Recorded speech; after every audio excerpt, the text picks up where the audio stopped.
via their illiberal policies. And one of the ways that this manifests itself is via their attacks, populist attacks on state institutions. We've seen this in Hungary, we've seen this in Turkey, we've seen this in many countries that have experienced this sort of institutional assault.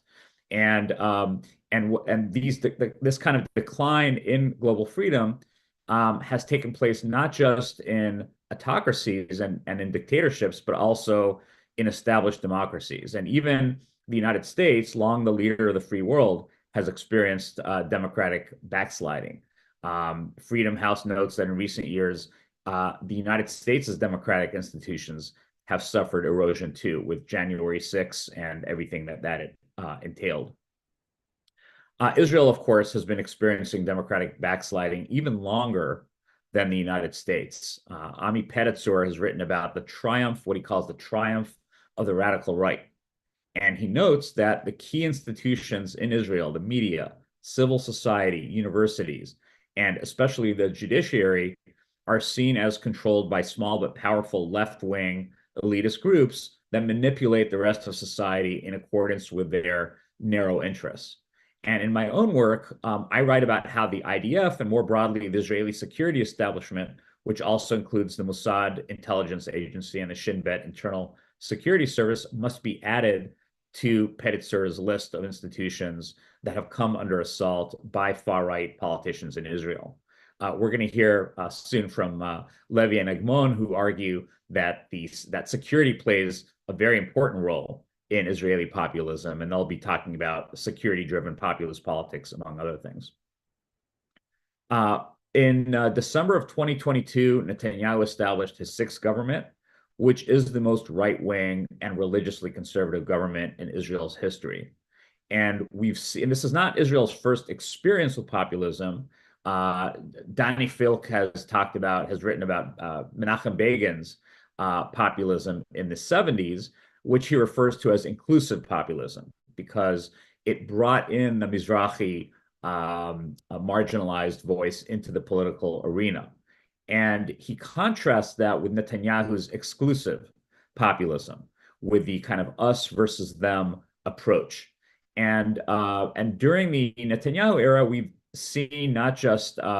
heard not just populist rhetoric, but we've actually seen legislation that is certainly characterized as illiberal. And perhaps the most contentious bill in the Netanyahu era was the Jewish nation-state law, which declared the nation-state solely of the Jewish people, omitting any kind of reference to equality or minority rights, which are enshrined in Israel's Declaration of Independence. And that's been excluded from both the rhetoric, from both the discourse, and from the legislation. The media has played a very important role in broadcasting the kind of populist nationalist messages that we've heard from Netanyahu and his allies. And ever since Trump's first term, we've heard Netanyahu use the kind of terms that we've heard from President Trump: fake news, witch hunt, deep state. These are now commonly used in Israel, and prior to Trump's ascent, they were not. And of course, when we talk about the media, we also have to include social media, which has emerged as perhaps the primary battlefield in Netanyahu's war against his critics. And here, his son Yair, his elder son Yair, has played a very important role in disseminating these kinds of the kind of messaging that I'm sure we'll hear more about in today's panels. Again, in my own work, I focus on attacks on the IDF, on the Shin Bet, on the Mossad.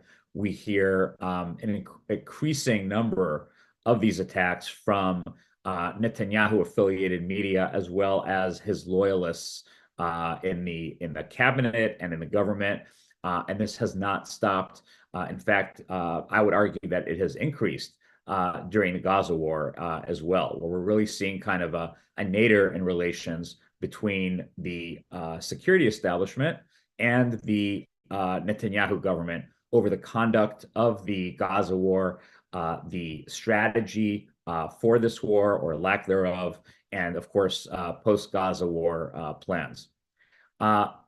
And finally, I'll mention that when it comes to the erosion of public trust in these institutions, that is obviously a concern to any observer of democracy. But what I will say is that despite these attacks, while we have seen a decline in trust in many of the state's institutions, the IDF consistently ranks as the most trusted institution. A recent poll found that 78% of Israelis trust the IDF, 66% trust the Shin Bet, and only 20% of Israelis trust their government. 15% trust the Knesset. So, despite the ongoing attacks, the mood of the country, the mood of the nation still favors the security establishment over the politicians attacking them. Without further ado, let's turn to our distinguished panelists, and we're going to begin with, I want to make sure I get this in the right order, Dr. Yaniv Roznai, please. Thank you so much, Guy, and thank you very much for the organizers for inviting me. I totally agree, and this is the starting point of my talk, that populism has become an inherent feature of Israeli politics, and that the current government and previous governments as well have been pushing forward with populist constitutional projects, as we've seen with the 2023 judicial overhaul attempts, and we still see nowadays going on. But what I do want to dedicate my now maybe 13 minutes talk is to maybe explain first why Israeli democracy is especially fragile and especially vulnerable to the populist project compared to other democracies in the world. So I maybe will give this institutional background to the other speakers who will focus on populism as a phenomenon in Israeli political field and social fields. So let me just share the PowerPoint. I hope that are you all able to see that? Great. Right. So and you see now the one with the flag, right? It's moving. Great. So the main point of my talk is that the democratic erosion process in Israel is part of the more global phenomenon, as Guy just described. However, what I want to argue is that Israel has particular constitutional features, unlike any other democracy in the world, that make its democratic and constitutional order especially vulnerable. And let me start with the basic claim that Israel is lacking a rigid formal constitution. Israel has no formal rigid document entitled the Constitution. We do have a series of basic laws, I'll come back to that later, that form Israel's constitution. But here we must admit Israel is an exception in the world. Maybe apart from UK and New Zealand, right? Israel is one of the only countries in the world without a rigid constitution, which completely undermines the entire legitimacy of the rules of the game and the relationship between the various branches. Now, as I've just mentioned, it is not true that Israel has no constitution. We do have a series of basic laws that regulate Israel's institutions and that regulate the relationship between the citizens and the governmental branches. However, and that is the most important maybe point, Israel's basic laws or Israel's constitution in a way is extremely flexible, extremely flexible. In what way? If you look at other countries in the world, in order to amend the constitutional documents, you would need a special procedure. This could be a supermajority in parliament. This could be elections to a constituent assembly or a referendum. In Israel, no such procedural restrictions exist. So in a way, if now the Israeli parliament, the Knesset, wants to enact a new basic law immigration, for example, it could do so in a single day and with a simple majority within parliament, a simple majority of the people who are present in parliament, 2 versus 1. And this is quite unique in the world. Additionally, there are no limitations whatsoever on what can be changed or not.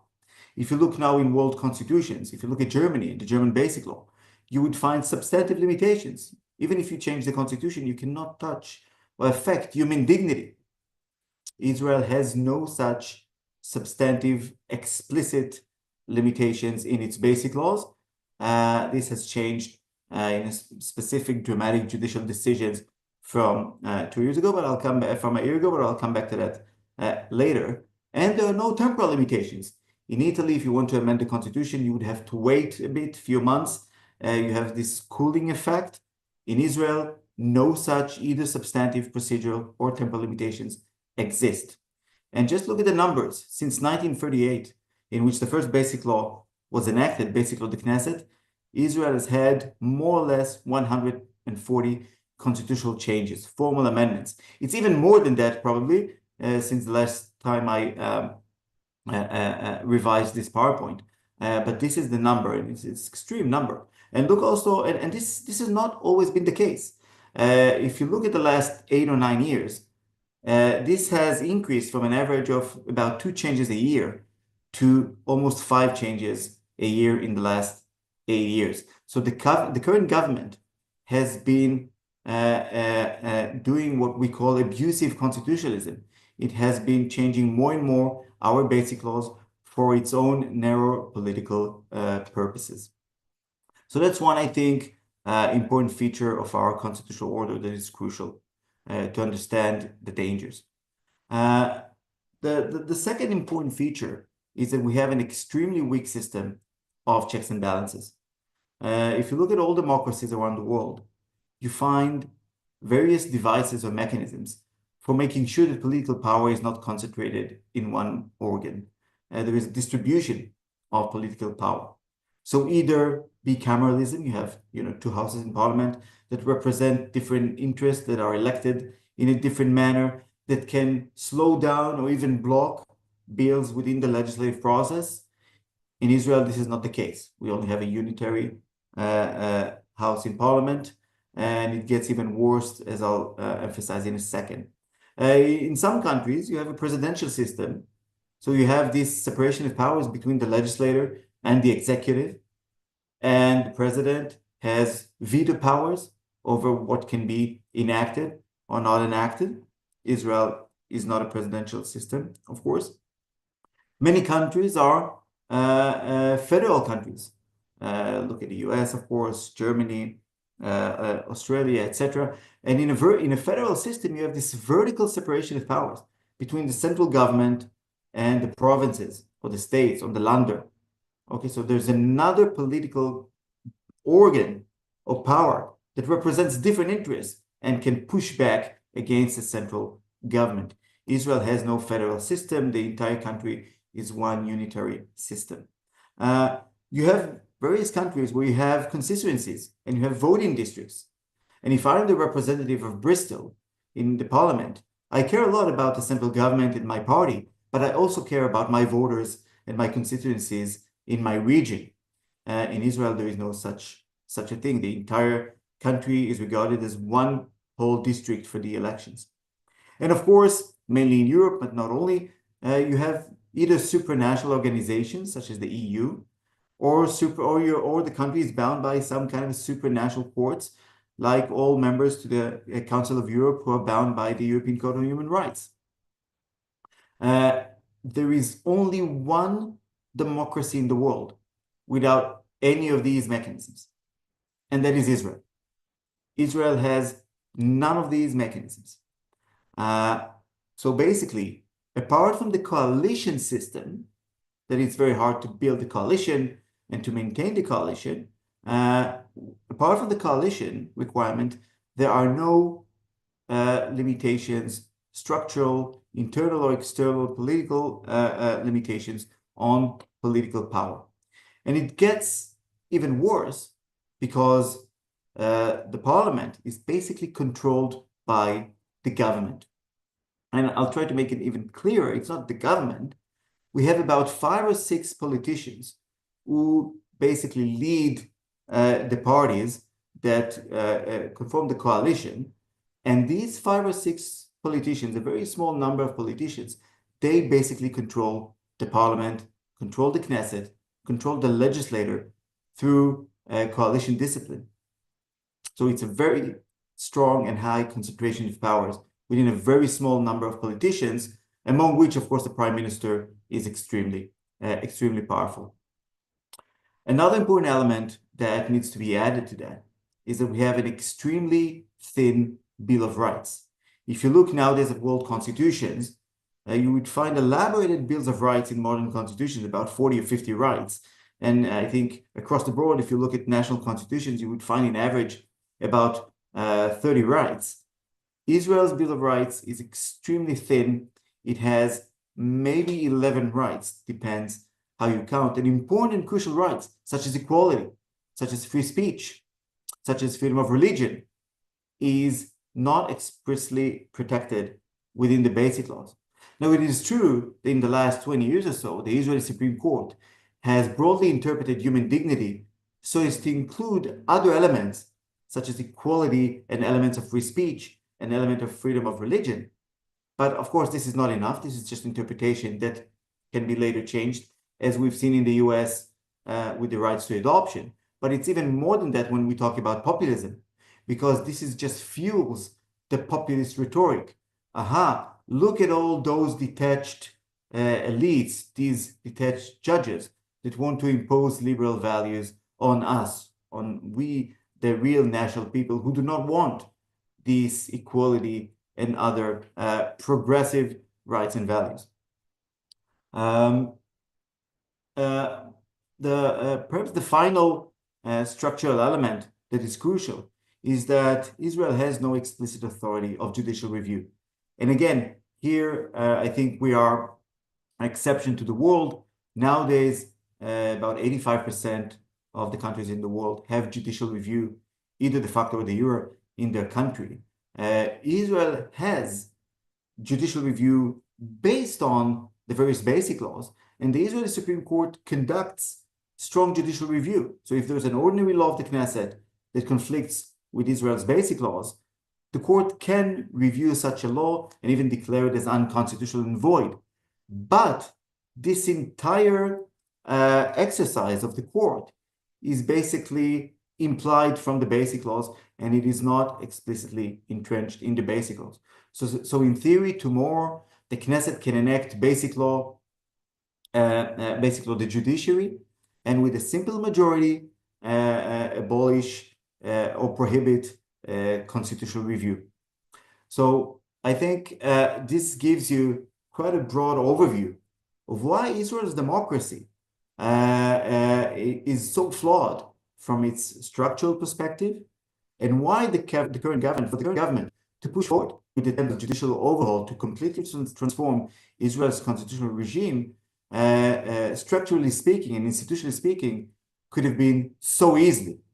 Without the huge and unprecedented civil protest movement that managed to slow down and maybe even block some proposals, without that, this could have been done extremely easily in 3 months in a big blitz, and Israeli entire constitutional order would have looked completely differently. Thank you very much for listening. Thank you very much. We're going to go on to, and we'll have questions later, but thank you for your assessment. We're going to go on to Dr. Haleli Pinson. Okay, just 1 second. So my presentation escaped.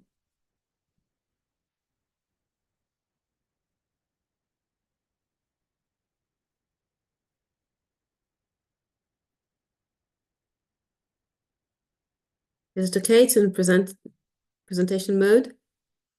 Okay, so thank you very much for inviting me and for organizing this fantastic panel, and for having the opportunity to talk from a sociological education perspective on populism. So my presentation today is based on a paper I published 2.5 years ago, a neo-Zionist right-wing populist discourse and activism and its impact on the Israeli education system.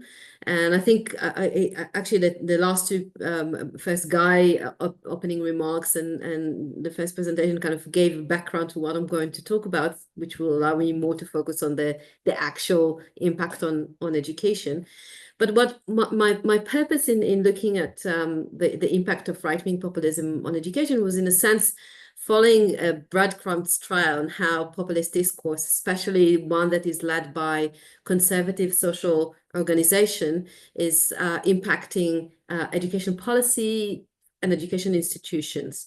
And I'm going to give you a taste from three different cases today. One is the banning of Breaking the Silence, which is a human rights organization from schools, and which entailed a change in the education legislation, going back to the previous presentation of how easy it is to kind of do this sort of legislative changes. I'm going to talk about the attack on the so-called anti-Zionist professors and departments in higher education, mostly led by an organization called Im Tirtzu, and if you wish. And then in the end, I'll touch on two current pending legislations that's kind of been phrased as the silencing bills for students and academics in Israel. So just kind of when I talk about conservative social organization is in a sense, I think generally speaking, but definitely when it comes to Israel, have been one of the driving forces behind populism, and with kind of a sort of collaboration, a very close collaboration with the political system and certain populist politicians. And in a sense, we have a tendency to see civil society as something that strives to promote social justice and promote a liberal agenda. And Guilford already over a decade ago pointed out that we need to put more emphasis on understanding conservative social organization and the role in the emergence of right-wing populism. And in a sense, going into this project, I went into this project with this in mind, and especially focusing on one organization which I'll talk about, which is Im Tirtzu. So I'm not going to dive too much into the main characteristics of Israel, but just to, in terms of the vulnerability of Israeli society and Israeli political system to populism. So beside the sort of the lack of constitution and the legislative weaknesses of the Israeli system, Israel also is characterized, and from its inception has characterized itself as in sort of having a dual definition of being both Jewish and democratic. And for many years, I think sociologists and political scientists tend to describe Israel as kind of being torn and having these two kind of a political pillar pushing it in different directions, and sometimes it was more Jewish and nationalistic, and sometimes more democratic.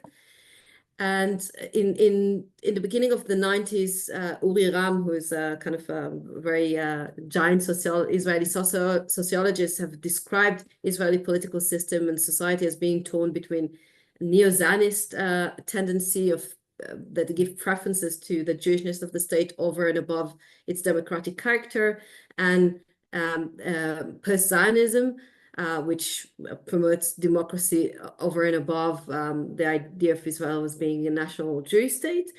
And in a sense, I think now, almost quarter of a century after Uri Ram observation, we can definitely say that neo-Zionism has prevailed, unfortunately, in my view, in Israel, in a sense that it's not only that a certain certain national religious interpretation of Zionism is being the dominant discourse, but also at the expense of a more expensive definition of democracy. And we see it with the attack on the judicial system and other elements of Israeli democratic regime. So, and when we talk about conservative social organization and how they sort of promoting a neo-Zionist populist agenda, I think we can talk about different strategies that in a second, I'm going to demonstrate how they came to impact education policy and institution.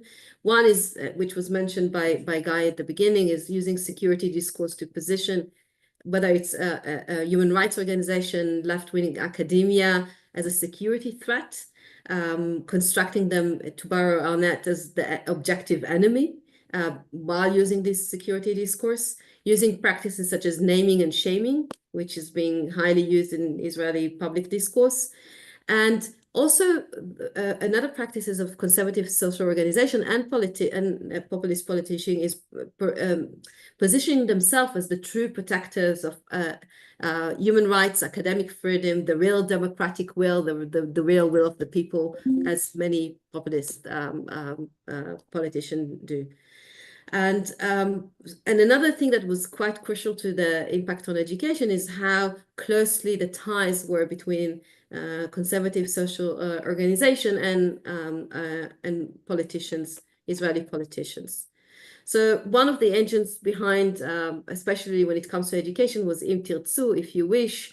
It's an organization that was established in 2006, and its mission was to renew the Zionist discourse, to protect Zionism when it comes to under attack. It formed quite from the beginning a very close relationship with two ministers of education, former ministers of education, Gideon Sa'ar, who is now re-entered Benjamin Netanyahu's government, and Bennett, which we tend to see as the alternative to Netanyahu, but it was very instrumental in promoting populism in education a decade ago. So Breaking the Silence, as an example, Breaking the Silence is a military veteran organization that started by collecting testimonies from soldiers who served in the occupied territories. And the aim was, in a sense, to make the reality of occupation visible to the Israeli public. They captured the gaze of Im Tirtzu and other populist organization, but especially after Operation Casted Lead, where the testimonies that they collected were used in the Goldstein report that was heavily criticized in Israel. And in 2015, Im Tirtzu started a campaign targeting Breaking the Silence, but also other organization called the More Campaign. And in the kind of the slogan or the video of the More Campaign was, before the next terrorist stabs you, he already knows there's someone that protects him, basically positioning human rights organization and Breaking the Silence particularly as protector of terrorists. And that started a whole kind of breadcrumbs that it was very, today in the digital age, is very easy to kind of follow.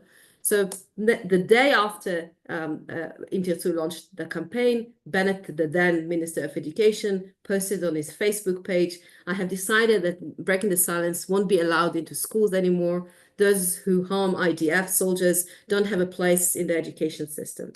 And I'm not going to go through all the in the next few months, the whole sort of comments made by Bennett or officially by the Ministry of Education.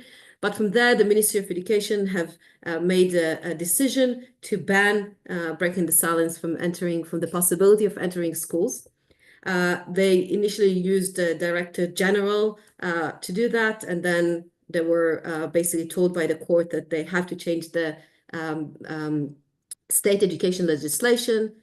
And I'm just going to, and I think one thing that was very interesting through it was a 3 years ongoing debate in Israeli public and in trying to change the legislation. But again, I want to point out how securitization was used in order to delegitimize and forbid Breaking the Silence from entering the school. And also how ideas such as liberal ideas such as self-expression, freedom of speech is being used together with securitization discourse in order to attack in that respect Breaking the Silence. So for instance, Bennett again in 2016 says the right for self-expression, like any other value, is not with no limits. It is our right and duty as a society to protect ourselves. Those who harm Israeli soldiers, again, have no right to enter our schools. And indeed, in 2018, in August 2018, the Knesset changed the bill of state education to determine that the minister will determine rules to prevent individuals or organizations that the action severely and fundamentally undermine the aims of state education from entering schools. The minister will also design rules to prevent external bodies that act to initiate legal or political actions outside Israel against IDF soldiers or against the state of Israel. So breaking the silence were banned from schools, but also since then other organizations, this sort of amendment number 17 was used in other organizations in order to attack other organizations and preventing them from entering schools. So this is, again, I think the use of securitization, the use of talking about what is the real freedom of speech, or what is the real freedom, or what is the limits of the real freedom, and again how a sort of a public campaign is being translated into actual legislation. And I want to touch briefly, and I will just say that there was a cooling effect, and in 2016, my own university, one of the departments wanted to give Breaking the Silence a prize, and the then university president vetoed the decision, saying that Breaking the Silence is not part of our national consensus. So again, we see how this sort of the trickling effect of one campaign into legislation and so on.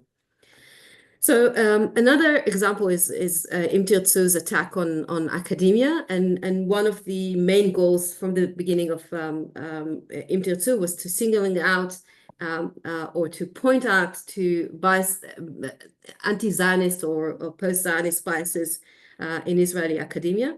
In 2010, they launched the first campaign against the biases in academia. They conducted a research analyzing syllabus of departments of political science, and determined that this study confirms that under the disguise of academic freedom, many professors are abusing their position to distribute extreme and non-consensual political attitudes. And then the aim of the report is not to silence anyone, but on the contrary, to contribute to real academic freedom. And again, this sort of singling who is their enemy within, how they undermine our collective or the will of the people, and then positioning Im Tirtzu as the real protector of academic freedom.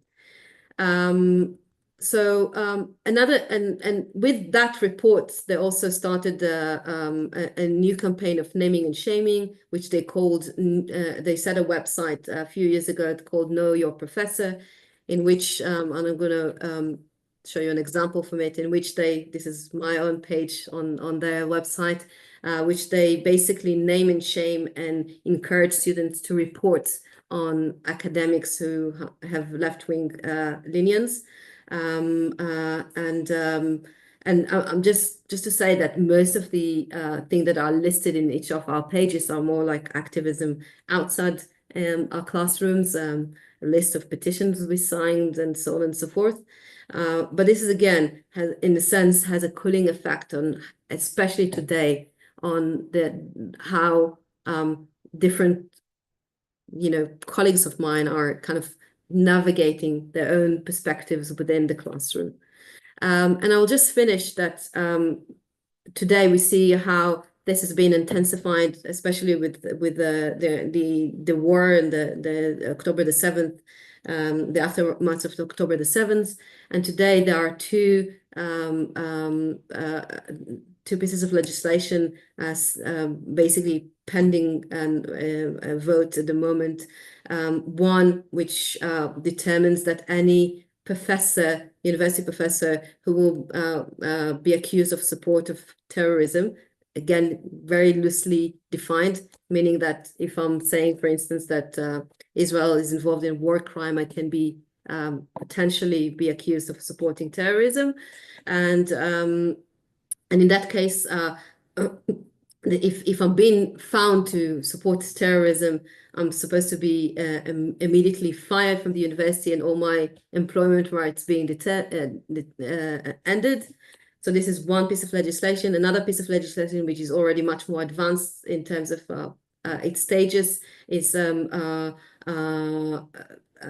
basically banning any student union who's being, again, accused of supporting terrorism. So I'm not sure this legislation will pass, and especially the legislation about university professors. This is something that probably it still will be stopped by the Supreme Court. But again, the whole public discussion is actually sort of framing in public opinion the idea that universities are hubs of terrorism or support of terrorism. So this is where we are today, and I hope I gave you some glances of how populism impact education. Thank you. Thank you so much, Holly, and I think many of us here on the panel and possibly in the audience as well have experienced a certain amount of what you are suggesting here in different ways. We're going to go on and save the questions for later, please. We're going to go on to Dr. Shai Agmon and Yonatan Levy, who are going to be talking about security-driven populism in Israel. Hi, everyone. I'll just wait for Jonathan to put on the slides. Okay, great. Can everybody hear me? Yeah, that's good? Okay, fantastic. Hi, everyone. I would like to thank the European Center for Populism Studies for the invitation to this conference. It is an honor to share this platform with such esteemed colleagues. Today, we'll be presenting the main argument of our 2021 paper on security-driven populism, of course, with adjustments and updates in light of recent developments, most notably the judicial overhaul, the October 7th massacre, and the ongoing regional war that followed. All right, so like many other democracies, Jonathan, you can change slides. Like many other democracies, Israel has undergone a significant populist shift over the past 15 years. Prior to 2010, populist figures remained largely at the margins of Israeli politics. But from 2010 onwards, however, right-wing populism moved swiftly from the periphery to the mainstream, reshaping the political landscape in fundamental ways. Yet Israel's trajectory is quite distinct. In most democracies, populism is typically confined to a single party within a broader right-wing coalition, competing alongside more traditional conservative forces. In Israel, by contrast, populist rhetoric and strategies have not only gained influence, but have come to define the entire right-wing bloc. So this level of ideological consolidation is rare in comparative terms, making Israel a particularly notable case in the global study of populism. Now, Jonathan, you can press another one. Since 2010, Israel's populist right has advanced a distinctly exclusionary vision of the people, casting two principal groups as adversaries. The first is Arab citizens of Israel, and the second is Jewish leftists. Now, while hostility towards Arab citizens has long been a feature of Israeli politics, the broad-scale delegitimization of the Jewish left is a more recent development. So over the past decade, a sustained campaign driven by politicians, media figures, and advocacy organizations like Im Tirtzu that was just talked about has successfully recast the Jewish left not merely as a political opponent, but as a real internal enemy. And this rhetoric operates on three levels, portraying the Jewish left as first, anti-Jewish, so the Jewish left is accused of betraying its own ethno-cultural and religious community. Second, anti-Zionist, depicted as rejecting the national movement to which it is historically linked. And the Jewish left is anti-Israel, framed as actively working against the interest of the state. And by framing political opposition as a matter of national loyalty rather than legitimate ideological disagreement, this discourse has significantly narrowed the boundaries of acceptable political debate. In this context, opposition is no longer seen as an integral feature of political competition in a democracy, but as a fundamental threat to the nation itself. Another slide, Jonathan, please. Now, social scientists generally offer two broad though potentially interconnected explanations for the rise of populism, particularly on the right, over the past 30 years. The first focuses on economic insecurity, specifically the erosion of job stability among lower skilled workers. And according to this view, populism emerges in response to economic developments such as the intensification of global trade, the adoption of neoliberal policies, and widening inequality. A second explanation centers on cultural factors. Here, the argument is not that populism is driven by economic hardship, but by the perception that deeply held cultural values are under threat. The increasing ethnic, religious, and cultural diversity of liberal democracies has, in this view, triggered a backlash, particularly among segments of the population who feel alienated by progressive social change. And right-wing populist parties emphasize national identity and frequently highlight perceived threats, both real and oftentimes imagined, posed by immigration and multiculturalism. Now, accordingly, these explanations point to different sources of anxiety that populists exploit to gain support.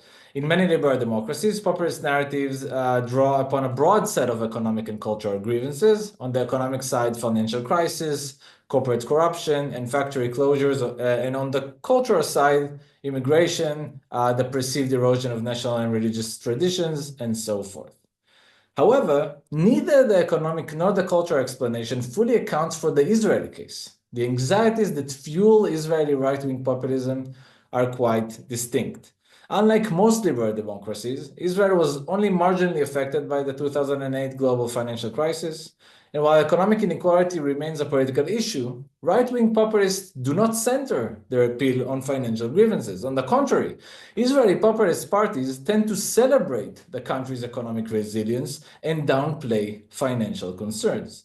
And similarly, the cultural explanation has limited explanatory power too. Israel has not experienced significant waves of non-Jewish immigration, and while asylum seekers from African countries have at times attracted political attention, they have never been a dominant issue in Israeli populist discourse. The most significant cultural divide in Israeli society between Jews of Ashkenazi and Mizrahi descent does play a role in populist rhetoric, but it does not serve as the primary axis of contemporary populist mobilization. So rather than economic insecurity or cultural change, Israeli right-wing populists primarily exploit security fears. The dominant populist narrative is one of existential threat, in which political opponents are portrayed not merely as misguided, but as actively working to undermine national security. So as noted in our 2021 paper, you can see this quote on the screen. In places like the United States and Europe, the populist imagination draws on a broad gallery of villains and catastrophes: financial meltdowns, corrupt bankers, inflows of immigrants, closed factories, and of mosques towering over Western cities. The ghosts which populate the Israeli political imagination, exploding buses, young soldiers heading to war, and the chimneys of Auschwitz, fall under a different category of political content, neither economic nor cultural, but rather national security based. And this manifests in a broad range of accusations, with, of course, the Israeli-Palestinian conflict and Iran's nuclear program remaining central themes. So political rivals, civil society organizations, the judiciary, journalists, academics, and artists are frequently portrayed as disloyal actors working against the state's security interest. The language used is particularly stark. Critics are branded as supporters of terrorism, agents of Hamas, sympathizers of Iran, and the enemies of the IDF. So Israeli populism thus constructs a permanent state in which political opposition is equated with national betrayal. Whereas in other democracies, populists mobilize around economic discontent or cultural nostalgia, Israeli populists build their appeal on a relentless narrative of internal and external security threats. And this both consolidates power and delegitimizes dissent, framing criticism of the government as a direct challenge to national security. And let's now move to Jonathan, my co-author, Jonathan Levy from the LSE, who will elaborate more about how it looks like on the ground.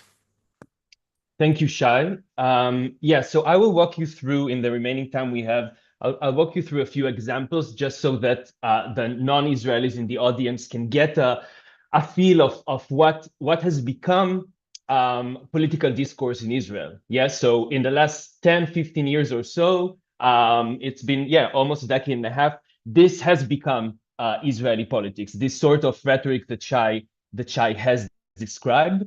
Basically, the accusation of one side being, traitors to the state. And a paradigmatic example of that, which you can find here in a slide, is an official Likud statement from 2019, which says, "We must prevent the formation of a dangerous left-wing government, a secular, weak left government that trusts the Arabs who want to annihilate us all, women, children, and men, and will allow a nuclear Iran to destroy us. We must not let that happen."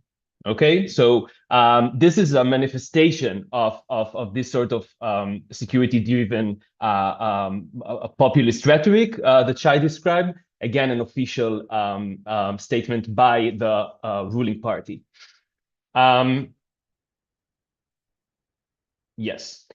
So you can find this sort of rhetoric, which is based on security anxieties, in the attacks mounted by the populist camp against the different democratic institutions. And we'll now quickly survey them one by one. So, for example, if one looks at the courts, the judicial overall, and the whole campaign against the current structure of the courts, one can find that many of these attacks have been security-driven.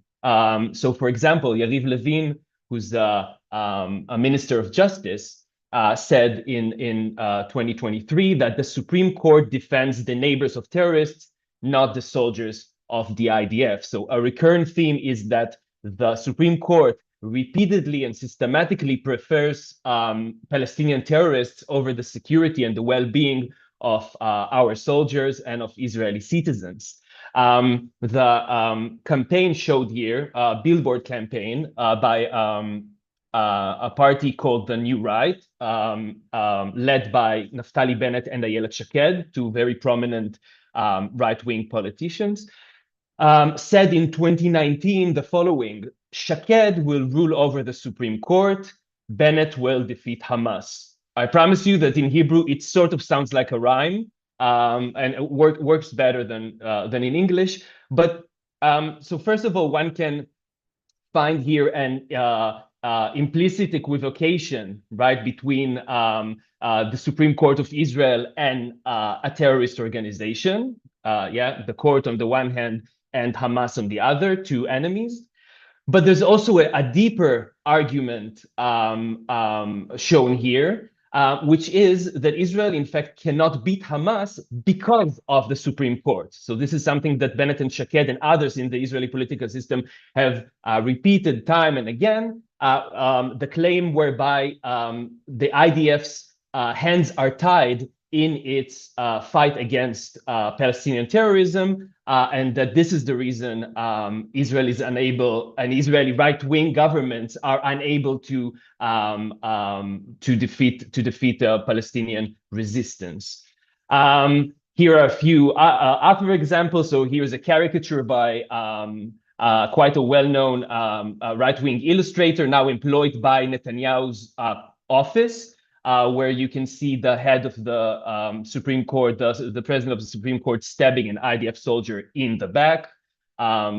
Side by side, you can see a campaign that claims that fixing the judicial system will allow Israel to finally win and defeat its Palestinian rivals. This is the aforementioned campaign, which Haleli mentioned in her talk. About NGOs being responsible for terrorist attacks on the streets of Israel, supposedly defending those who carry them out. But the same sort of rhetoric, same sort of linguistic and argumentative strategy can be found in the attacks mounted against civil society. So here's a prominent member of the Likud, Nissim Vaturi, 2 years ago saying, "The protesters are a branch of the Hamas. Hamas has several wings, the terrorist military wing and the wing of the demonstrations in Israel." Okay, he's talking about the protesters against the judicial overhaul. Netanyahu himself said a few months later that the protesters against the reform have aligned themselves with the PLO and Iran, and his son quickly added, they are not protesters, they're not anarchists, they are terrorists. Okay, so this is a rhetoric targeting civil society. And of course, as Ayala Paniewski will tell you more about, the same sort of rhetoric has been directed at the media as well. So the same Nissim Vaturi, for example, said, I was not surprised to hear that Hamas terrorists are watching Channel 12 in the tunnels. And Netanyahu frequently accuses Israeli media for not being sufficiently patriotic as well.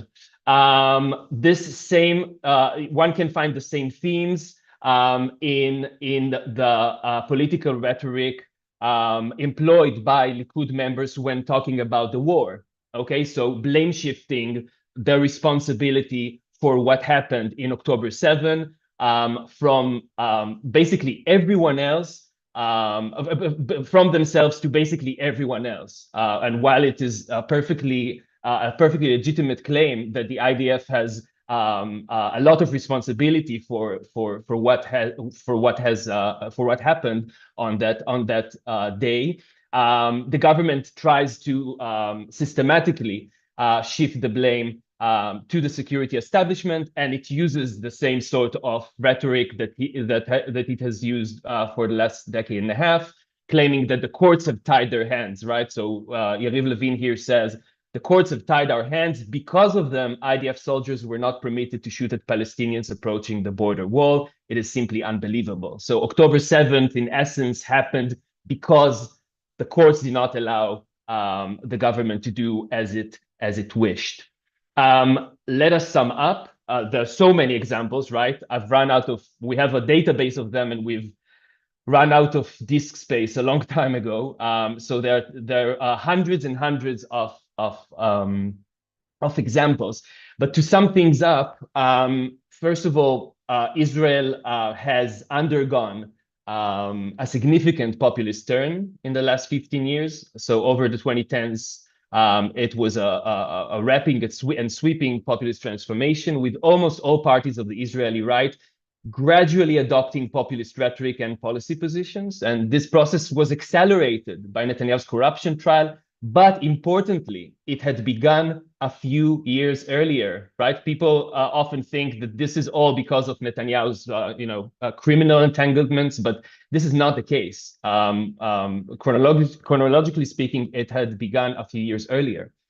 Israel's populism is security-driven, another claim of ours. So it's a variant of populist politics based mostly on anxieties related to national security issues, where the malicious elite is portrayed as an imminent existential threat to the physical survival of the people. Now, this sort of rhetoric has immense impact on the opposition. This is important to remember.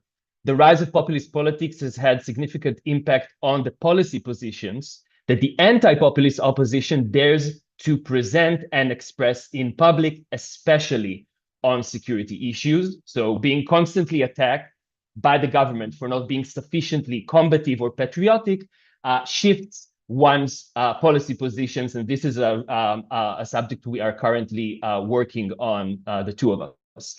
And of course, we think that this term, although Israel is unique in some ways, it's not totally unique. So it's also applicable to other countries. And indeed, since the publication of this paper, the concept security-driven populism has been utilized by scholars researching other conflict-ridden countries like Turkey and India. Thank you very much.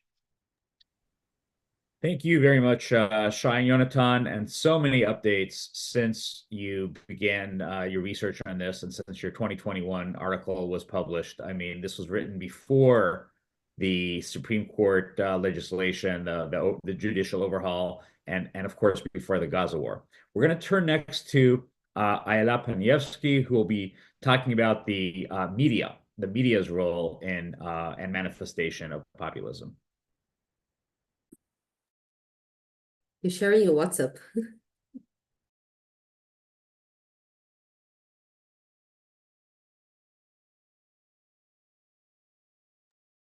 Okay, thanks everyone, and thanks to the Center, the European Center for Populism Studies, for inviting us to talk in such a great lineup of speakers. And let me share my slides with you. Let me know if you can see it properly. Does it look all right?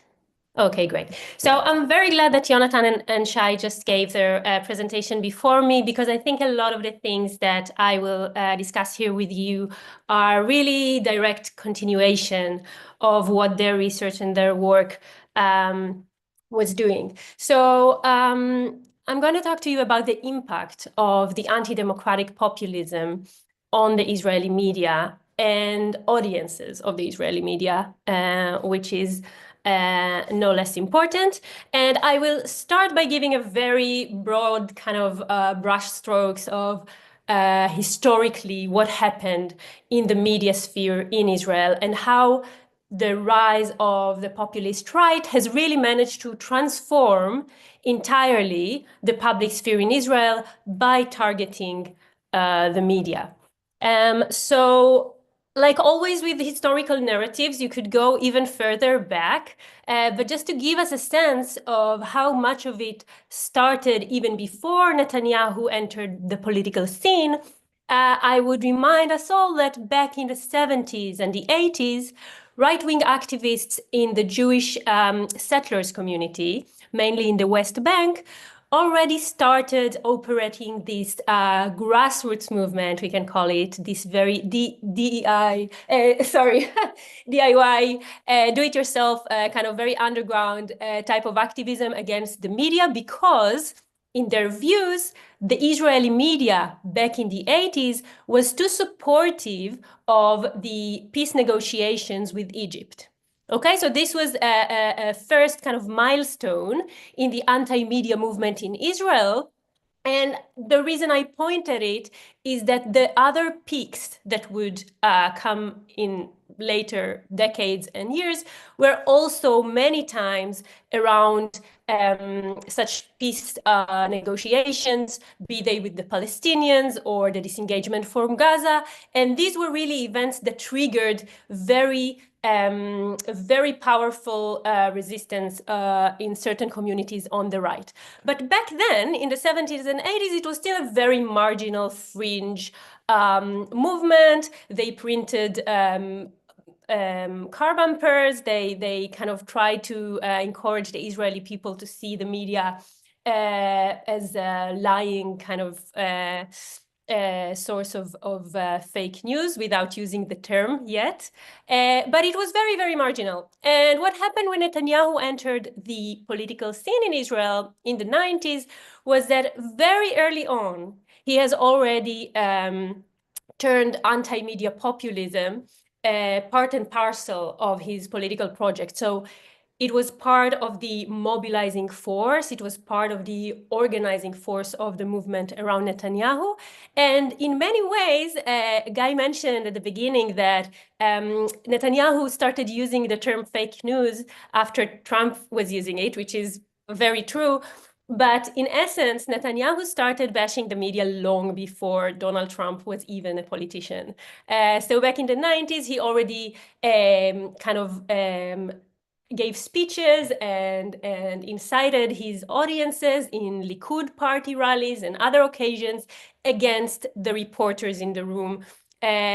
Something we see Donald Trump doing nowadays a lot. So when Netanyahu came into the scene, there was already an underground fringe movement against the media, but he really brought a new hostility, should we say, to Israeli politics. And since he became a prime minister in 96, he really turned over time more and more hostile towards the media, although many people attribute his success to his kind of oratory skills and very powerful kind of charisma or charismatic performances on the media. Particularly since the 2000s, although some started even earlier, we've also seen the establishment of right-wing organizations and media outlets in the service of the war on the media. So this really links to what Haleli was discussing in terms of right-wing organizations that are invested, in her case, in education. But there were also other organizations that were specifically and uniquely established to bash the media, to initiate smear campaigns against news organizations and critical journalists, and to try in many ways to restrict press freedom in Israel. And I think it's important because many times when we think about movements that are kind of grassroots movements or NGOs, we think about left-wing organizations, but actually in Israel, this infrastructure is very much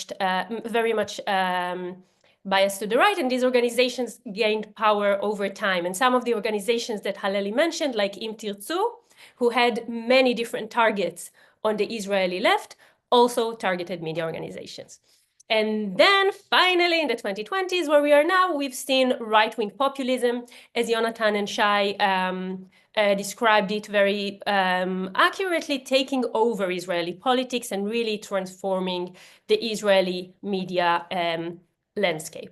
And I would like to say that we talked so far mainly about the rhetoric of the right-wing kind of anti-democratic movement, but this is actually only one layer of the many layers that we can see in the populist right war on the media. So the rhetoric war has targeted critical journalists and news outlets. In Israel, you can see here the same caricature that we saw on Jonathan and Shai's presentation, because it captures it so clearly that Haaretz newspaper, which I used to work for many years, is here presented as collaborating with Hamas terrorists in the tunnels.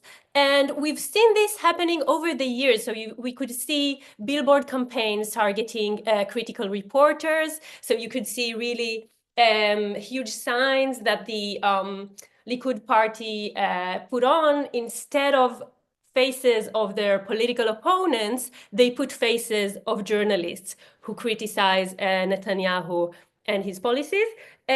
We saw a smear campaign targeting various reporters over the years, which triggered online harassment and in some cases even death threats. And journalists in Israel had to start taking bodyguards in many cases, and what journalists call an army of trolls. So whenever they cover Netanyahu in a kind of critical manner, they know that they will get all these kind of cyberbullying and online harassment and doxing, etc. So this is the rhetoric war, but I would like to emphasize that there were many other kind of, and these are a few more examples that you can see, just to emphasize that, as Jonathan and Shai made clear, the nature of the populism in Israel is very much security-driven, and therefore the attacks against journalists and media outlets are also very much against based on security issues. So it's not just you are biased, you are against us, you are elitist. This is just the first kind of statement. The explanation for why are you biased or why are you reporting against us is because you are enemies of the people, essentially. And you can see here different sources on the populist right coalition targeting different news outlets and different journalists. What they all have in common is that they cover Netanyahu or the right in a way that they didn't see as fair. So you can see here that for instance, Yonit Levy is accused of identifying with the enemy, or you can see that the military radio station Galat is seen as a knife at the back of the nation. So these are just examples, but importantly, this rhetoric war is just part of the story, and the reason it was so effective was that it worked also alongside other tactics as well. One is the legal war. So we see both the use of libel and defamation lawsuits, but especially SLAPP, so attempts at silencing lawsuits against journalists and news organizations. We see threats of investigating leaks and sources, and especially in the case of Palestinian journalists, certainly in Gaza and the West Bank, but also within the acknowledged borders of Israel, you can see more of arrests, detainment, and authority violence as well.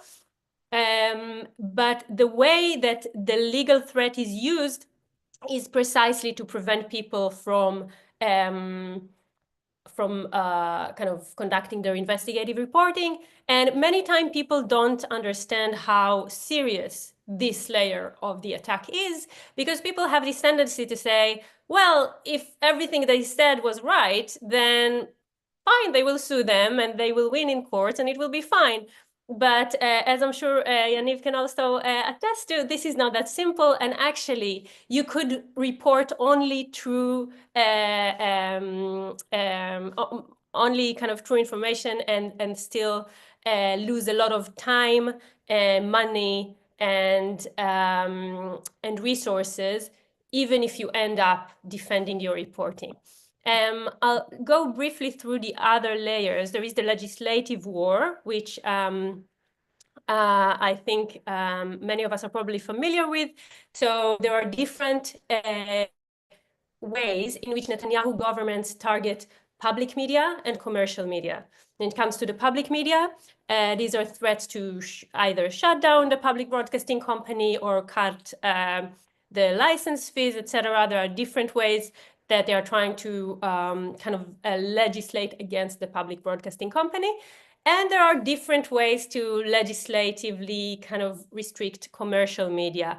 It was at some point breaking down one TV channel into two to make it weaker. At other points, it can be attempts to ban Al Jazeera, for instance, during this past war from broadcasting in Israel, a bill which was not met with enough resistance because there were no advocates for Al Jazeera in Israel at this point in time. However, this legislation can be very easily directed internally to media outlets in Israel as well, who the government doesn't see as kind of supportive or patriotic enough. So this is just examples for how the legislative war works. There is also the access war, which is something we now see happening in the US as well. And Netanyahu has not given a single interview to an Israeli journalist since the beginning of the war. You can see here who he did give interviews to. So he has given at least 11 interviews to Fox News and 4 interviews to Channel 14, which is a loyalist media outlet that supports Netanyahu unabashedly. And this brings us to the next layer, which is more controversial, and I think many people don't see it as part of the attempts to undermine press freedom and democracy in Israel, and that is the establishment of right-wing media that is not committed or devoted to professional kind of journalistic practices or anything of the sort, but actually personally loyal to Netanyahu and his political kind of personal interests. And we've seen this taking place over time. I won't go into the details, but Netanyahu for many years now tried to create his own media. And this is the term that he used according to his biographers. He wanted to come back to be prime minister again with his own media. So he tried to create his own media for many years. And there were attempts at press and there were attempts at radio station. There were recent attempts in TV channels. And finally, we can say he succeeded. So by now, he has quite a few media outlets in Israel that are totally devoted to his interests. I see that I'm running out of time. So I will just say that these decades-long attack on the Israeli media in all these different layers that are working together shows you, A, how consistent and coherent these efforts were. They also had a significant impact over journalists who became very cautious and self-censoring and shifting to the right in an attempt to prevent further criticism and maintain the public trust. And it also affected how Israelis see their media and journalists, etc. And do I have one more last minute or? Yeah, okay. So I will just say something to continue or to refer to what Yaniv presented to us before about the judicial overhaul, which is how I think we should be thinking about the media overall against the judicial overhaul in Israel, because these two processes took place, took very different shapes in a way, like, and their outcomes are very different. So if you look at the judicial overhaul in Israel, it started early among certain minority communities, but it was mainstreamed only relatively recently with Netanyahu's indictments. Until then, Netanyahu pretended to be the defender of courts, right? And he turned against the courts relatively late in his career. This is unlike the media overhaul, which actually started decades ago and from the very beginning of Netanyahu's career, and even earlier than that in other communities on the right. The second thing is that while the judicial overhaul took off at once with Yariv Levin's judicial reform, his attempts to really transform very quickly the legal landscape in Israel, the media overall didn't happen at once. It took time, different things happened at different times, but the efforts were consistent. And it wasn't reported as much, and therefore, at least in my understanding, wasn't met with public resistance as much as the judicial overhaul, where Israeli citizens really stood up to the occasion, and the reform was met with massive and often effective public resistance. So thank you very much. Looking forward to your questions. Thank you very much, Ayla, and I'm sure there'll be questions on so much of what was said here on the media. Let's go to our final panelist, Dr. Tom Lurie, who will be talking about populism as a strategy for political survival.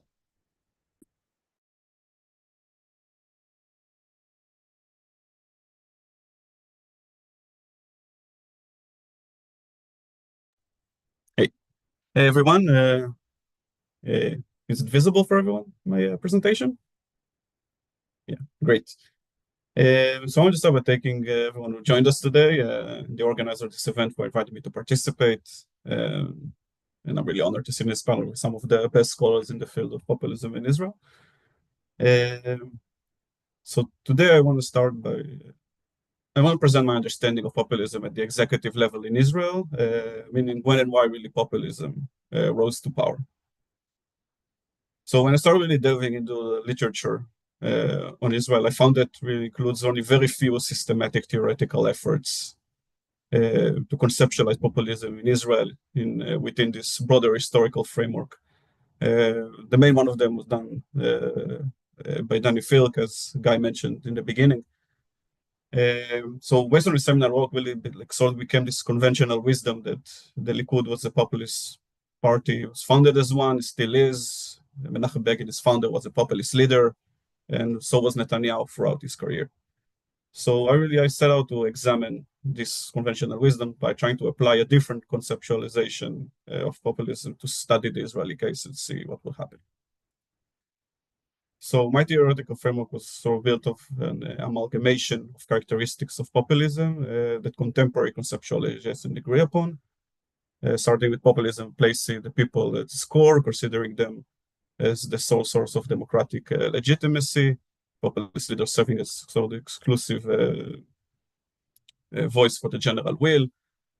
Populism perceives society as being divided into antagonistic struggle between the people and the elites on moral grounds, between the people as virtuous and the elite is corrupt. And beyond this people-centered and anti-elitist stance, populism is also anti-pluralist. According to this perspective, any opposition is deemed illegitimate, is felt to represent the true will of the people. So first I measured populist rhetoric in speeches by elected Israeli prime minister between 1977 and in 2022, and I also conducted in-depth analysis of legislation, the policies, and rhetoric of Begin and Netanyahu. So starting with content analysis, I want to take the opportunity to thank Team Populism and the Global Populism Database for helping us fund this research. So we analyzed all prime ministers besides Yitzhak Rabin in 92 to 96 in his term. We employed a holistic grading technique introduced by Hawkins to the study of populism, in which we analyze text as a whole and not focus really on specific words or phrases. Chose 4 speeches gathered for each prime minister on a per term basis, employing a quasi-random sampling technique. Choose 1 speech from each 4 distinct categories. You can see campaign speeches, famous speeches, international speeches, and ribbon-cutting speeches. Just a bit about the grading scale between 0 and 2, 0 indicating no populist elements, 2 is sort of an ideal populist discourse. So as you can see, this is like kind of the findings of what we had. So as you can see, we start with Begin, demonstrated very few populist elements in his speeches, which is kind of interesting considering that most of the literature describing him as a populist really is based on the rhetoric of his speeches. In terms of Netanyahu, you can see that during his tenure as prime minister, he demonstrated kind of low level of populist rhetoric in the first 3 terms, 96 to 99, 2009 until 2015. By 2015, you kind of see a rise leading to between 2019 and 2021 is like the peak, 0.71, which is pretty substantial level of populist rhetoric already, commensurate with like very known populist leaders around the world, like Viktor Orban, for example. Another interesting thing to notice here is Sharon between 2003 2006. Netanyahu like both had the highest level of populist rhetoric. What they had in common in this point is like dealing with legal issues while in office, and you can see in those speeches that the populist rhetoric is really revolving around that. And another interesting I found is look at Yitzhak Shamir and Sharon overall as 2 other Likud leaders throughout Israel's history that showed very similar level of populist rhetoric to Begin and Netanyahu until 2015, and still they are not mentioned at all in the literature as populists. And lastly, I want to talk about the change government, Bennett and Lapid, both referred, as we saw in previous lectures today, presentations. Bennett and Lapid both mentioned previously as populist in the literature, but as prime minister demonstrated no populist elements in the rhetoric. So move to the case studies. Discussed mostly Begin and Netanyahu, as they are the 2 leading figures discussed in the literature as populists. I drew from modern Kaltwasser depiction of populist conception of democracy as my analytical framework. Mostly about the arguing that populism is at odds with liberal democracy, separation of powers, rule of law, checks and balances, minority rights, etc., etc., and self-focus mostly on the policies, legislation, and rhetoric, in trying to examine really their attitude towards the norms and institutions of liberal democracy. And moreover, I used process tracing and then to learn like what were the mechanisms leading to Netanyahu to really increase his use of populist rhetoric, as I saw in the content analysis since 2015. So my finding in this analysis really corroborated what I found previously with the speeches. So that Begin adhered to a liberal vision of democracy, promoted liberal democratic norms and institutions throughout his career, which he spent mostly in the opposition to the ruling Socialist Party Mapai between 48 and 77. Begin left really behind him extensive writing explaining his liberal vision of democracy, and he also attempted to promote liberal agenda in the Israeli parliament from the opposition.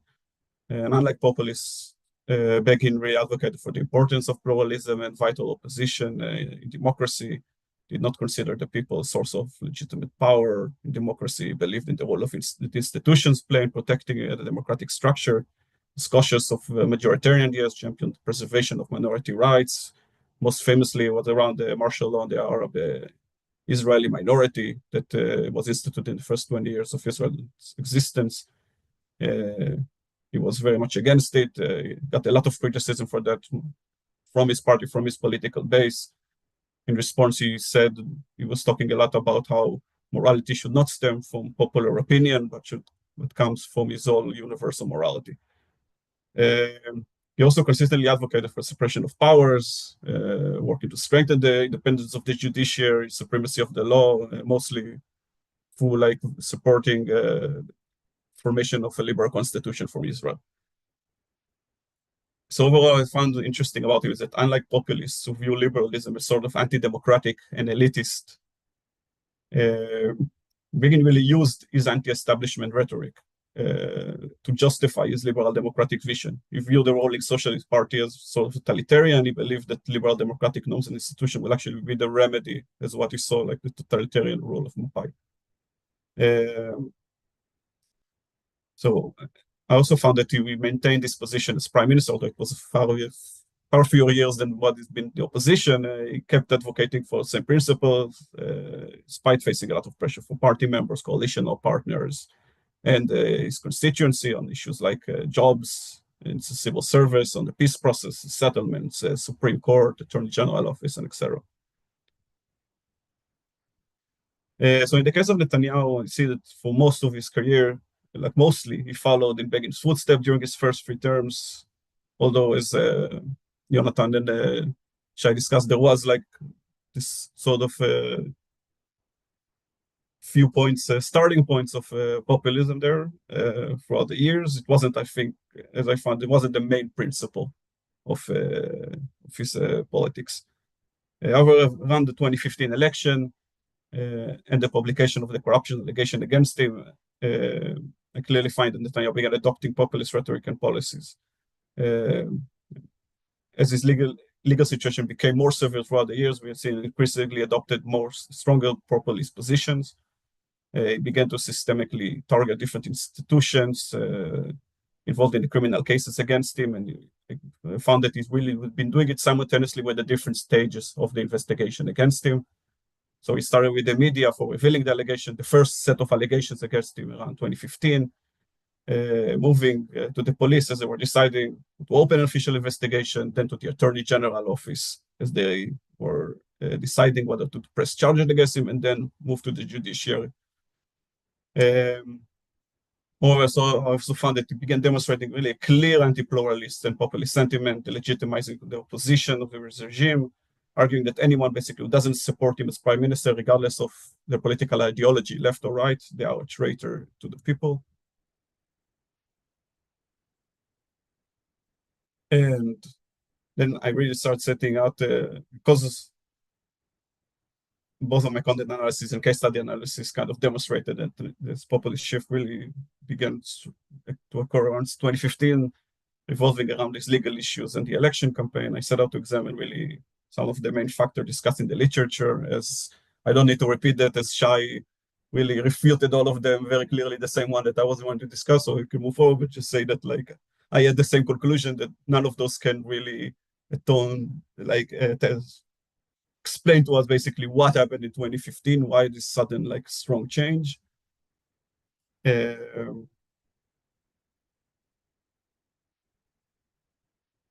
So we after refuted those, like I found there was no really any substantial populist sentiment coming from the public that Netanyahu was answering in 2015.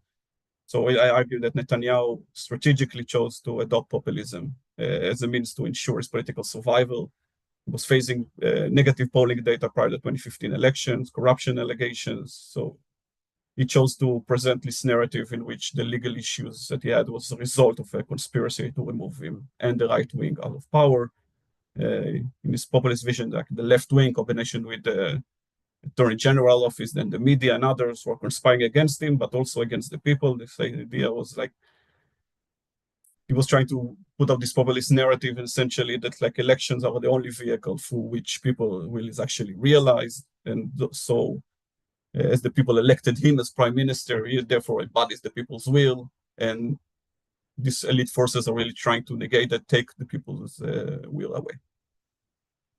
So he was, by creating this identification between himself and his voters, he was essentially trying to frame his legal issue as an attack not only on him, but on his political base, ensuring that he will receive their support in staying in power. By doing so, he really was trying to avoid an electoral defeat due to the allegation against him, and also to avoid this political tradition in Israel, in which prime ministers under indictment are expected to resign.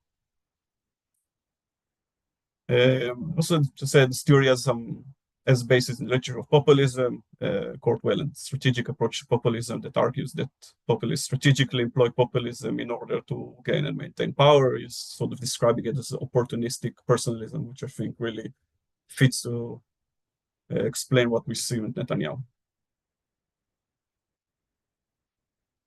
That also, like the idea of politicians prioritizing political survival, exists in the incumbent survival literature, in Ayar and polyheuristic theory by Mintz, etc. Shared some quote by Bogi Alon, the defense minister of the Likud, speaking about the same thing. So Netanyahu are prioritizing his political interests over security interests. Though many other quotes like that from a lot of people that were in his close vicinity. So again, just summing up the findings, Likud was really not a populist party until recently. Begin was not a populist leader, and Netanyahu really became said the main principle of politics being populism only began later in his career. One last thing I wanted to talk about, this is like really preliminary results of the analysis that we did. You're the first to see it. Kind of incomplete, but we have some of the prime ministers we did nationalism, analyze nationalism as well, the rhetoric by rubric from Erin Jenner. And as you can see, we use the same speeches, same prime ministers, and you can see, I think, that there isn't really much correlation between the use of populist rhetoric and nationalist rhetoric. Thank you. Thank you, Tom. Really appreciate your thoughts here, and I'm impressed that everyone actually managed to stick to the time limits. We now have some good time for Q&A. Well, we should have enough time. I see some of you might have some questions. I'm going to just begin as the role of the moderator, just to ask the first question, which is a very specific one to our first presenter. I want to make sure I see you there. Yes, Yaniv. Question about one of the very first things you talked about, which is the lack of a constitution, the absence of an official constitution. Now, there are, of course, historic reasons that Israel never had a constitution.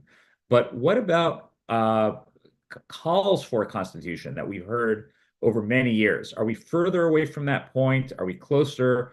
Or is it hopeless? Are we not going to see a constitution in Israel in the foreseeable future? So can you just update us on where that discussion is? Thank you very much, Guy, for this terrific question. I'll try to be very brief in my answer.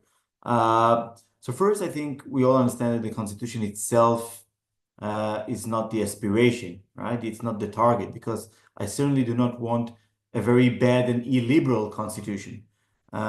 So we need to make sure that, for those who cherish liberal democracies, what we want is a liberal constitution. Now, the question is whether that constitution is in any way coming soon. I think that I'll say some maybe positive and negative aspects. The positive response is the following. 2023 has been, to my mind, a time of a constitutional moment where you had mobilization, mass mobilization of people talking about high politics, not everyday politics, but you had masses of people in the streets talking about separation of powers, democracy, minority rights. This is something that we did not have in Israel since 1986 to 1990, probably. So that's, I think, the more positive element. People understand now much better than in the way it is. So I think there are now masses, major thing on this. So that's for sure. The negative element is the post-October 7. the liberal society, those who shouted in the streets, equality and free speech, were quite silent post October 7, because in the war, everyone rallied around the flag, etc.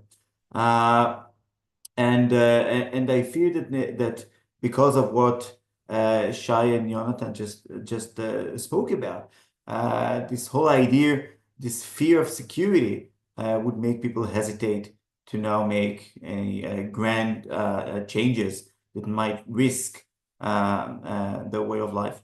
And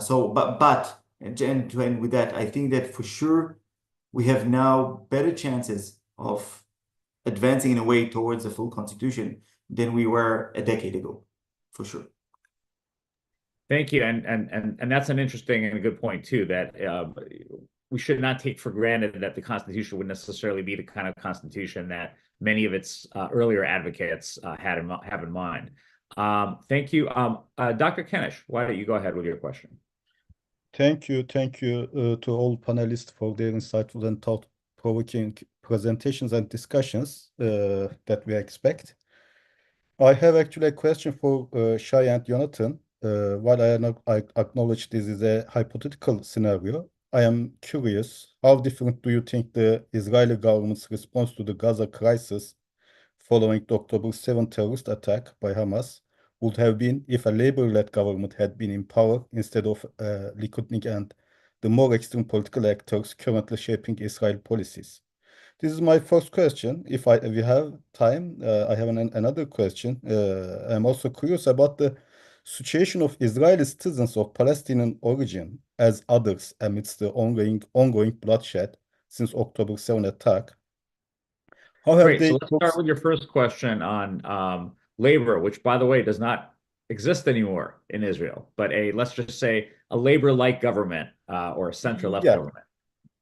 Okay. Jonathan or Shai? Shai, do you want to take this one? Okay, sure. It's an hypothetical, so it's always hard to answer these kind of questions. But I want to say that we do have an example of something that happened I think it wasn't a center-left government. It was a weird coalition before this very extreme right-wing government came into power, led by Naftali Bennett and Yair Lapid before this government. And we had an experiment, a social experiment, of what happens to such a government when there is a security crisis. And what happened to that government was that it collapsed after 3 weeks, approximately, after terrorist attacks began in Israel, when that government was in power. So what I think the most kind of honest answer to your question would be, I think that government would have collapsed a week after October 7th. So I don't think that we would be able to see its response to the war in Gaza. In terms of substantive, I don't know, ideology or view about security in Israel, it's a work that Jonathan and I are doing at the moment about kind of the ideological convergence between left and right in Israel about security issues. I think that the war would have been conducted differently in terms of, I hope, maybe more alignment with international law, or maybe trying to kind of achieve goals in a different way. But fundamentally, one of the results of a decade long of security-driven populism is what Jonathan said at the end of our presentation, that the opposition stopped offering an alternative view on security issues because of fear, because of delegitimization. And so it's hard even to tell what would be the response of a left-wing government, because the left-wing and center parties in Israel for more than a decade didn't present to the Israeli public a coherent vision on security whatsoever. And I do hope that it will change, but until now, it hasn't changed even after October 7th. So this is how deep the crisis is. Let's get to your second question about the Palestinian. Do you want to repeat your second question, Bula? You need to unmute yourself first. Oh, sorry. I wonder also about the situation of Israeli citizens of Palestinian origin as others amidst the ongoing bloodshed since October 7 attack. How have they perceived these developments, and how have they been treated by the Israeli state or security apparatus? Additionally, is their presence in Israel one of the focal points in the narratives of populist radical right or extreme right political and religious actors in Israel? Thank you. This is anybody to answer. Who would like to take that question? So this is not directly related to my field of research, but I would love, because I was in touch with quite a few people who were suffering during this year and a half from being trapped in this very difficult position of being Israeli citizens, but also Palestinian in identity and nationality. I think universities were a very difficult space during this year and a half, and in general, nationalism and patriotism, both in the media and in public opinion. I can tell you from my research on the media coverage of the war that apart from being entirely blind to the casualties and suffering in Gaza, Palestinians in the West Bank and Palestinians in Israel disappeared almost entirely from the mainstream media in Israel during these months. So their pain wasn't acknowledged either. But from a conversation I had with a friend who is a Palestinian Bedouin from the Negev, from the south of Israel, who just visited here in London, she described it as such, and it really stuck with me, which is why I feel like I should be sharing this with you, is that she said, on the one hand, my community was hurt really badly on October 7th. We got hit by Hamas rockets. We live very near the Gaza Strip.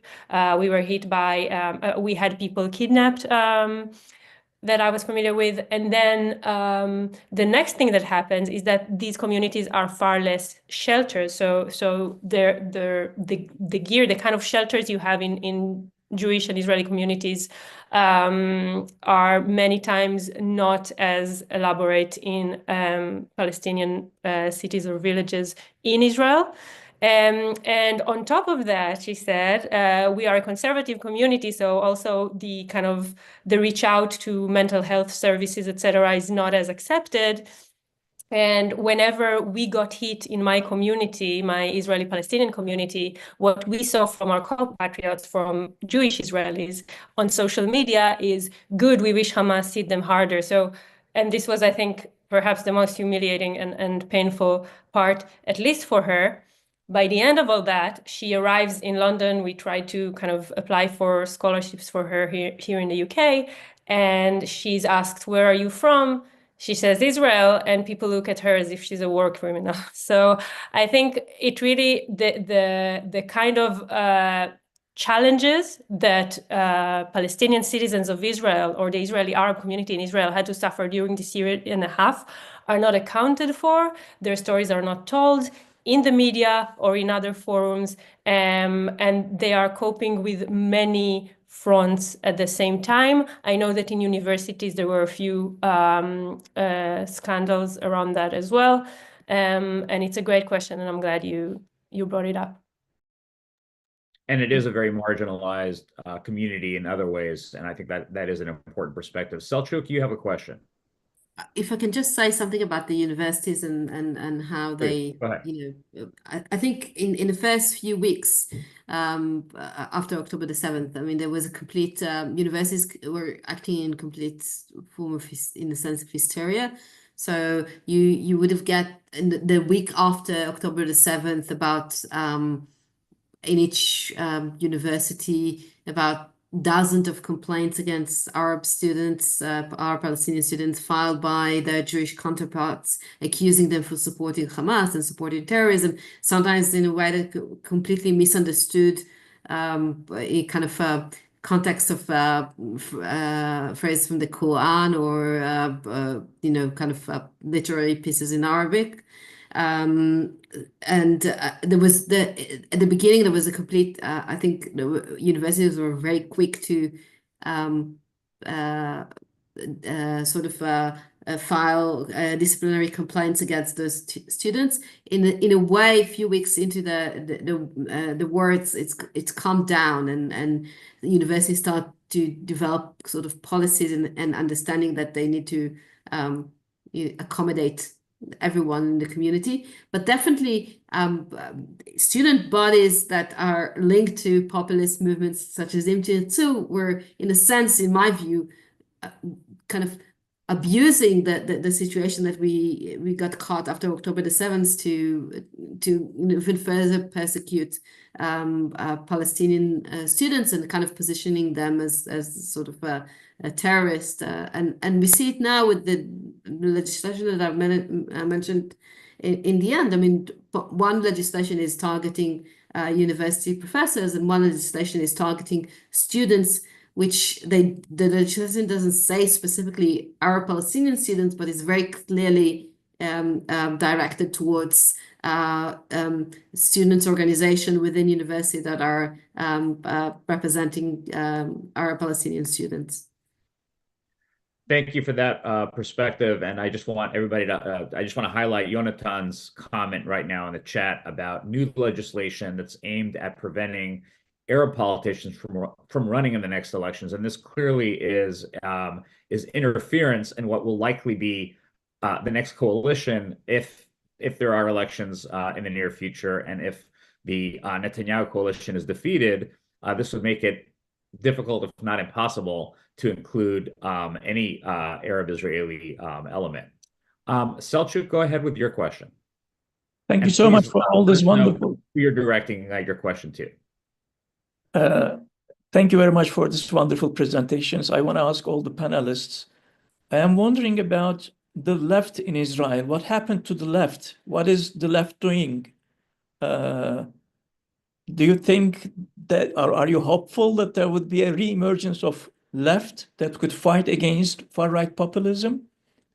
Thank you. I think we could tell by the reactions, by the facial reactions, what all of us probably think. We're all probably thinking the same thing. But who wants to take this first? I can respond to that, and Go ahead, I mean, beside being an academic, I've been a left-wing anti-occupation activist my entire life, and when during October the 7th, I was on sabbatical in Cambridge University, and coming back after a year and hearing people who are not from the hardcore Israeli left, which are probably can put in one room, but from people who were like more like, I would say, like define themselves as the Zionist left. So hearing things like after October the 7th, I have no compassion. There are no uninvolved people in Gaza. And you can see it even as month progresses and there was more sort of criticism of the war. The criticism was around the bringing the hostages, which I believe is an important goal. But even in that protest, there's very little discourse about what is Israel doing in Gaza and the amount of destruction in Gaza, and saying that is completely considered illegitimate. So and I don't know that there was a poll about a few weeks ago when Trump was talking about his insane transfer plan or making Gaza the next Riviera, and the poll shows that, and obviously I'm not saying that that's every opinion poll is the reflection of the actual reality, but I think it's, from my experience, it's quite reflective that only 3% of the Jewish population think it shouldn't be done for moral reasons, which for me is a great concern. And I have to say that I found it extremely depressing. And I think the shift that had started about 2 decades ago in Israeli public, after the collapse of the Oslo Agreement with the sort of Barak, also very populist kind of discourse of there's no partner in the Palestinian side, brought us where we are today. And in a sense, we can see how what was used to be the left is being kind of shrinking more and more and more and being delegitimized more and more and more. So, I mean, putting aside what Netanyahu has done to both our peoples, it's I'm not very optimistic about sort of the left rising from the ashes. I'd like, before others address it, and I want to hear from Shai, maybe you next, but before the others address this question, and it is an important question, I want to also just highlight the fact that the left is barely in existence in Israel. So it's a very minuscule part of the society. So I want to broaden this great question to what is the role of the let's just say non-populist elements. I think it was Tom or somebody else quoted Bogi Ya'alon. And he's an example of a conservative, a right-winger who has always opposed a two-state solution, yet has, from day one, taken on the kind of populist rhetoric, or at least maybe not from day one, but at least since 2016, where he had a public spat over the Alor Azaria case and resigned / was fired from the Netanyahu government and then became a pretty consistently a kind of a liberal Democrat in a sense, while still harboring right-wing views. Now, maybe the fact that he is no longer in politics tells us what happens to politicians who do take on the anti-populist role. So let's kind of broaden this question. What is the role of non-populist politicians, be they left, right, or center? And Shai, go ahead. Yeah, I was just trying to kind of point basically the same thing that you said, that the left in Israel has been irrelevant for 2 decades, either the Zionist left or the more radical left. And there are many reasons why it's become irrelevant. Some of it is part of as Aleli mentioned, the delegitimization process. Some of it because of the left itself. They did very bad politics in my view, but the thing I want to kind of resist is there is this kind of pathology in analysis of Israel after, and it goes to the question about the Israeli left, after every election or every failure of the non-populist camp or anti-Bibi camp or however, or the liberal camp or however you want to call it, the first question that people ask is, what did the left do? Why is the left failing? But we have been, in the past 2 decades, the major parties who led the Israeli opposition were center parties. And the past 2 decades have been the decades of the center, the Israeli center. And the Israeli center promised the Israeli public 2 main things. First, ideologically, they identified the main problem of Israeli politics as polarization, and they said that they will bring unity and efficiency and good governance, etc. And over the past 2 decades, they failed miserably. We had the kind of mainstreamization of Kahanism and kind of far right into the government. Polarization is rising. So after 2 decades of kind of opposition led by the center, we got the opposite result of what they promised. And the second thing that the Israeli center promised the Israeli public is that they are politically savvy. They will get more seats than the purist left. And they failed to do that as well. So I think that if we want to kind of analyze the reasons for how Israel got to this place, the first place to look at should be the Israeli center, and to talk about the future, because the question was about the future.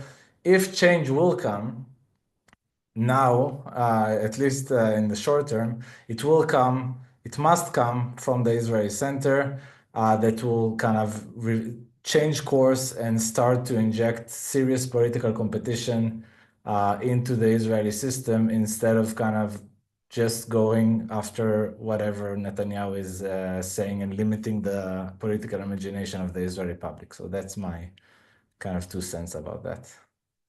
Great. Would anybody else like to add to that?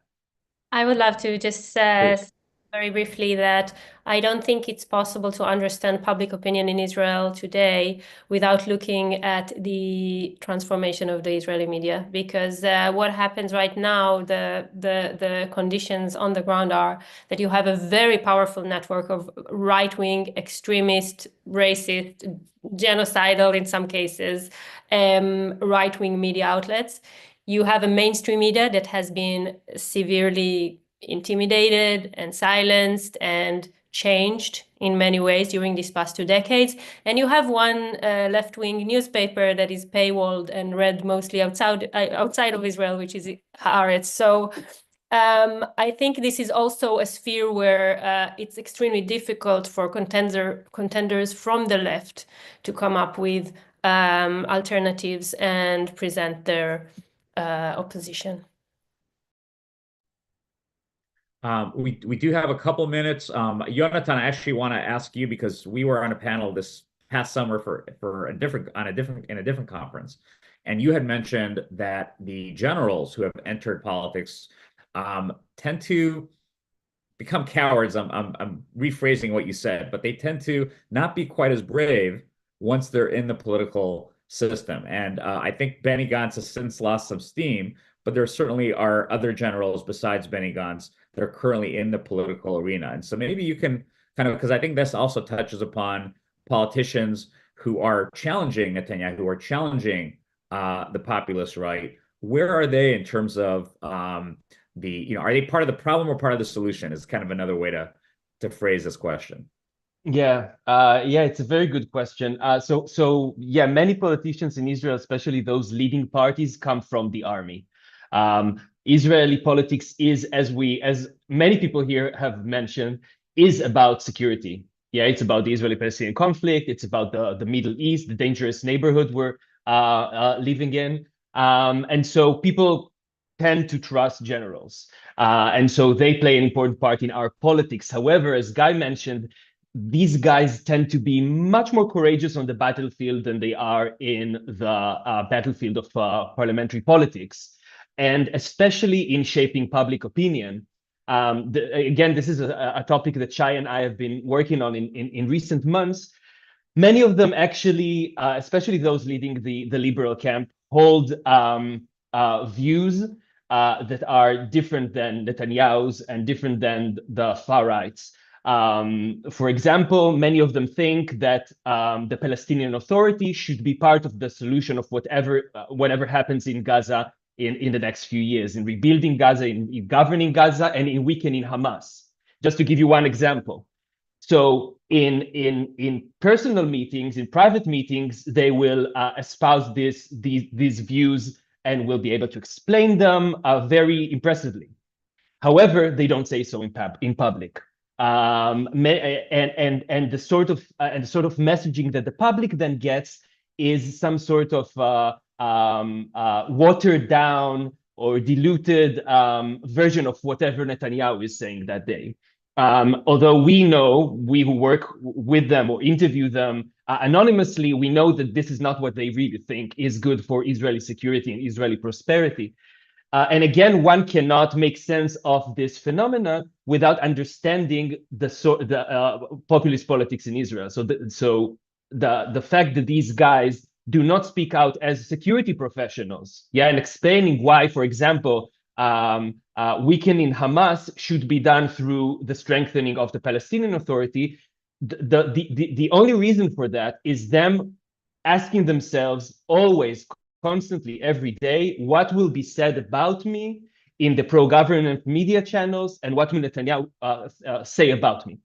And so I think Netanyahu, my bottom line is that Netanyahu's biggest success as a populist leader, a very savvy populist leader, is that he managed to implement a little Netanyahu in the brains of each and every one of his political opponents. And therefore, the first question that they ask themselves before they open their mouths is, what will Netanyahu say about me? And this sort of self-censorship is big part of why Israeli politics has been shifting rightwards so quickly, and why the center and the center left as a whole hasn't managed to put forth a credible security alternative, although it has one. but it has one in private rooms, not out in the open. Thank you. And I think at this point, because we are kind of nearing the end of this panel, I'm going to try to provide some wrap-up comments. Do you have a very, very quick question? I wonder about the people. Where is the people? We are talking about the extreme right, right-wing populist Netanyahu, Likud, and more extremes, but left. But where is the people? So I was actually going to bring that up in my wrap-up comments. So I will address that in a second. But first, I just want to start by thanking everyone here for a really fascinating couple of hours that went by very quickly. Tom mentioned that that there isn't a really developed literature on Israeli populism, and I think based on the presentations we heard here, you guys are all on the cutting edge of this very important, very significant topic that has major implications for Israeli politics and society. And we've touched upon some of these implications today. We heard about the structural flaws of the Israeli system that lends itself to some of these populist attacks. We've heard about the various manifestations of populism via the media, education, and other facets of Israeli society, and how the different strategies that have been employed by the populist politicians and their supporters in the media have really changed the nature of discourse in Israel and the way in which politics is really conducted today, as opposed to in the earlier days of the still young country. We also talked about how Netanyahu has been kind of this common thread. He wasn't the focal point of the presentations, but he came up repeatedly because it has been during the Netanyahu era, and in particular in the last several terms, that he has transformed Israeli politics. There were red lines that even he might have had earlier on that have been crossed, and that has changed the nature of politics today. And we also talked about in the Q&A session in particular how the politicians are really not all that helpful here. And it's hard to be hopeful when you have politicians in the kind of opposition to Netanyahu. Again, they're not mostly left-wing. They're mostly center or even center-right. But they too have not really contributed in a very constructive way to countering right-wing populism here.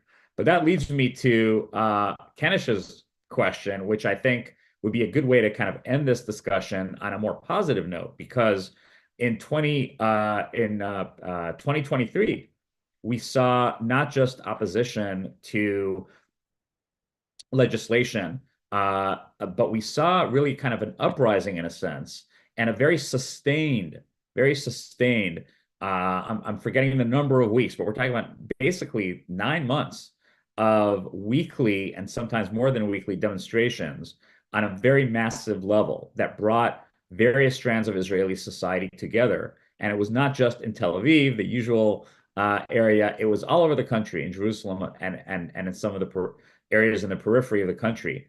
And we saw civil society in action. And here, I think, is maybe possibly the solution or the remedy here. It may not be in politics. It may be in civil society, because we saw, despite it all, despite Im Kirtzu's campaign and despite all the opposition to NGOs, we saw kind of this grassroots level. When Netanyahu tried to fire his then defense minister, Yoav Gallant, who had expressed real concerns about the judicial overhaul, there were spontaneous demonstrations that very night that led him to reverse his stance. And so in some ways, we can see these demonstrations as a masterclass in how people who still care about democracy, ordinary people, can get together and push back against the most extreme forms of populist change. So I want to end it on that note. I want to thank all the panelists for really terrific presentations, and I'm going to turn it over back to you, Molly. Thank you so much. I just want to echo those comments. Those presentations were so interesting to me. I was like typing away notes all the way through to look further into it because I just think it's obviously such an important issue, and I'm so glad that we got to hear from all of you. And thanks for the questions as well. It really works better when there's like a dialogue back and forth. So that was great.